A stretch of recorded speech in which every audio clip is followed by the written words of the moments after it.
सैफवर हल्ला करणाऱ्या आरोपीला ठाण्यातून अटक। आरोपी बांगलादेशी असल्याचा संशय। आरोपीची खार पोलीस स्टेशनमध्ये रवानगी आजच कोर्टात हजर करणार।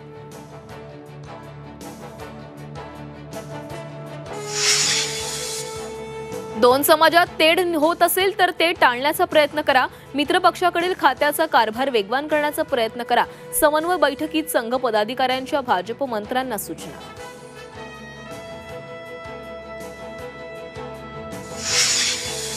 शिर्डीत राष्ट्रवादीच्या अधिवेशनाचा आज समारोप। धनंजय मुंडेही अधिवेशनाला येणार। स्थानिक स्वराज्य संस्थांच्या निवडणुकांच्या दृष्टीने कार्यकर्त्यांना अजित पवारांचं मार्गदर्शन।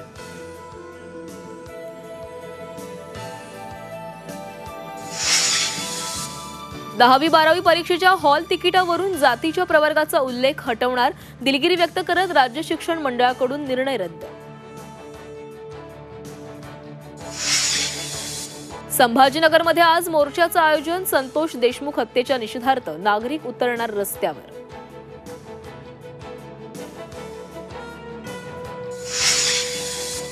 बीड परळी महामार्गावर भीषण अपघात। एसटी बसनं पोलीस भरतीची तयारी करणाऱ्या तिघांना चिरडलं।